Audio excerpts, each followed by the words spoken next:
Bahkan kalau Saifuddin Ibrahim jadi Menteri Agama, program saya lebih jelas lagi.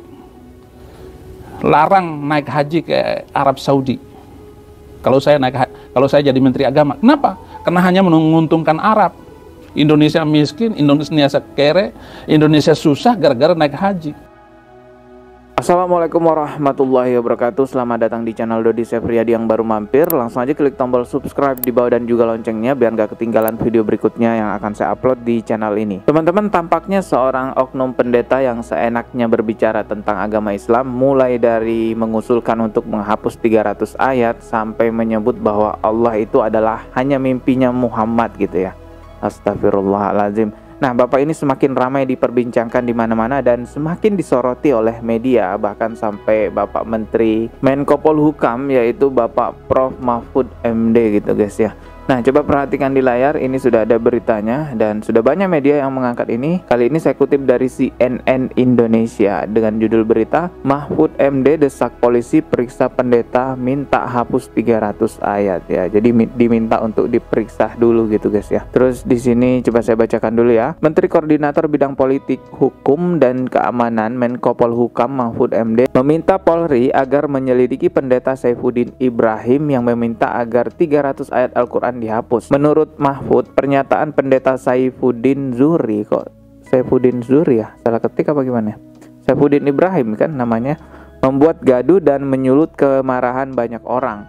Waduh, itu bikin gaduh itu bikin banyak orang marah. Oleh sebab itu saya minta kepolisian itu segera menyelidiki itu, kata Mahfud sebagaimana dikutip dari laman YouTube Kemenko Polhukam Rabu tanggal 16 bulan 3. Coba kita langsung aja ke channel YouTube-nya Menko Polhukam guys ya. Kita lihat pernyataan dari Bapak Mahfud MD seperti apa. Nah, ini dia. Kita tonton sampai selesai ya. Putarkan dulu 1, 2, 3. Waduh, itu bikin gaduh itu. Oleh sebab itu saya itu bikin banyak orang marah. Oleh sebab itu saya minta kepolisian itu segera menyelidiki itu. Dan kalau bisa segera ditutup akunnya karena kabarnya belum ditutup sampai sekarang ya. Jadi itu meresahkan dan provokasi untuk mengadu domba antar umat. Saya ingatkan Undang-Undang Nomor 5 Tahun 69 yang diperbarui dari Undang-Undang PNPS Nomor 1 Tahun 65 yang dibuat oleh Bung Karno tentang penodaan agama.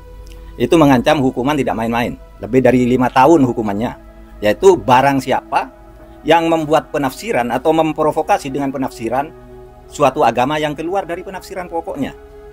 Nah, ini bagus sekali penjelasannya.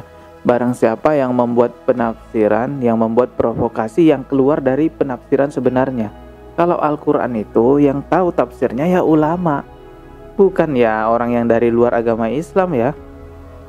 Ajaran pokok di dalam Islam itu, Al-Quran itu ayatnya 6.666. Tidak boleh dikurangi berapa yang disuruh cabut, 3.000 atau 300 gitu. 300 misalnya. Itu berarti penistaan terhadap Islam. Apalagi. Nah, ini ya. Pak Mahfud menjelaskan bahwa ini sudah termaksud penistaan. 300 gitu. 300 misalnya. Itu berarti penistaan terhadap Islam. Apalagi mengatakan konon dia juga mengatakan bahwa Nabi Muhammad tuh bermimpi itu bertemu Allah gitu dan sebagainya. Itu menyimpang dari ajaran pokok. Kita boleh berbeda pendapat, tetapi jangan menimbulkan kegaduhan. Itulah sebabnya dulu, karena dulu banyak orang begitu di tahun 60-an itu Bung Karno membuat PNPS Nomor 1 Tahun 65 yang mengancam siapa yang menodai agama lain jangan dihajar oleh masyarakat tapi bawa ke pengadilan. Ini kan sudah mulai masyarakat nih sudah berpikir ini orang ini siapa, di mana tempatnya. Ya, jangan itu bawa ke pengadilan, itu PNPS. Ketika Orde Baru, PNPS ini mau direvisi lagi, itu termasuk yang lolos agar tetap berlaku. Ketika saya jadi hakim MK 2010 gitu, saya nyatakan ketika diuji ke MK, undang-undang ini isinya benar. Cuma kalimat-kalimatnya supaya diperbarui oleh DPR. Tetapi sampai sekarang belum diperbarui, artinya itu masih tetap berlaku.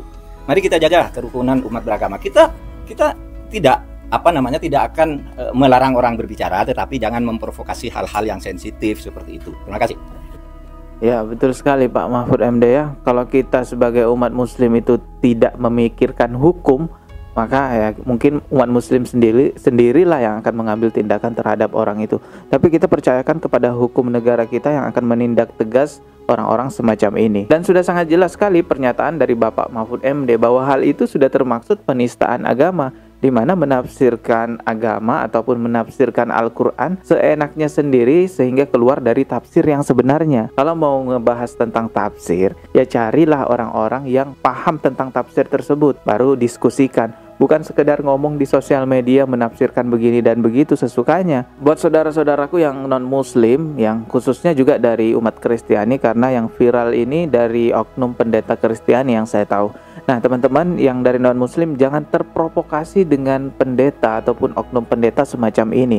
Pada dasarnya kita semua adalah saudara di negara kita, saudara sebangsa dan setanah air. Kita beda agama, kita beda bangsa, kita beda budaya, tapi kita disatukan dengan satu bahasa, yaitu bahasa Indonesia, disatukan dengan satu tanah air, yaitu Indonesia. Mengenai ada perselisihan ataupun ada perbedaan pendapat antar umat beragama, itu hal biasa. Bahkan ketika kita pribadi ini memiliki ketidaksenangan terhadap salah satu aktivitas ataupun kebiasaan umat beragama lain, yaitu hal biasa. Contoh ini, saya jujur, saya nggak suka dengan orang-orang yang punya kebiasaan suka makan babi. Tapi apakah dengan ketidaksukaan saya itu saya punya hak untuk mencaci maki mereka? Kan tidak begitu. Walaupun saya tidak suka dengan orang-orang yang makan babi, tapi saya harus menghormatinya bahwa itu adalah kepercayaan di agama mereka. Yang kita terapkan lakum dinukum waliyadin, untukmu agamamu dan untukku agamaku.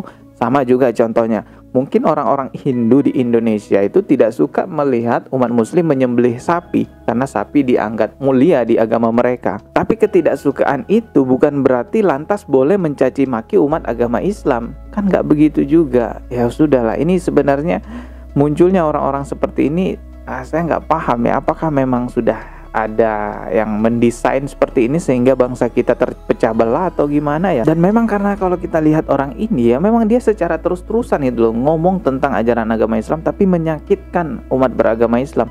Kan sebelumnya udah pernah dipenjara juga, tapi setelah lolos dari penjara, nah melakukan lagi. Nah ini lagi dia ngomong tentang ajaran agama Islam ya, tentang naik haji. Coba kita putarkan ya, ini agak lucu-lucu juga sih. Bahkan kalau Saifuddin Ibrahim jadi Menteri Agama, program saya lebih jelas lagi. Larang naik haji ke Arab Saudi. Kalau saya jadi Menteri Agama. Kenapa? Karena hanya menguntungkan Arab. Indonesia miskin, Indonesia kere, Indonesia susah gara-gara naik haji. Astagfirullah. Jadi dia pikir Indonesia miskin karena umat muslim berangkat haji ke Arab Saudi. Astagfirullah, ini males nanggepinnya. Mending kita simak video berikutnya ya. Ini video berikutnya kita putar ya. Pemuka agama yang sempit pikirannya bukan hanya muslim, yang Kristen pun ada. Salah satunya orang bernama Pendeta Saifuddin Ibrahim. Omongannya sembarangan dan memecah belah. Terus terang, orang semacam Saifuddin ini sama sekali tak bermanfaat. Saya kira Bang Ade membantu saya dan menolong saya, malah bilang saya ini bodoh. Aduh, memalukan sekali ya, berharap mendapat pembelaan dari orang-orang yang ada di Cokro TV, tapi malah dipermalukan. Ya kita tahu lah orang-orang yang ada di Cokro TV itu siapa ya, seperti Denny Siregar, Ade Armando, Eko Kuntadi, orang-orang yang disebut-sebut buzzer di negara kita. Nah, Bapak Saifuddin Ibrahim ini, si oknum itu minta ataupun berharap dibela dengan para buzzer yang ada di sana, tapi ternyata tidak sesuai dengan apa yang dia pikirkan. Ya, semoga ini cepat terselesaikan dan tidak ada lagi orang-orang semacam ini yang muncul di sosial media, dan kita juga jangan mau terprovokasi dengan orang-orang semacam itu ya. Saya rasa cukup sekian video kali ini, semoga bermanfaat. Klik tombol subscribe dan juga loncengnya biar nggak ketinggalan video berikutnya. Sekian dari saya, wassalamualaikum warahmatullahi wabarakatuh.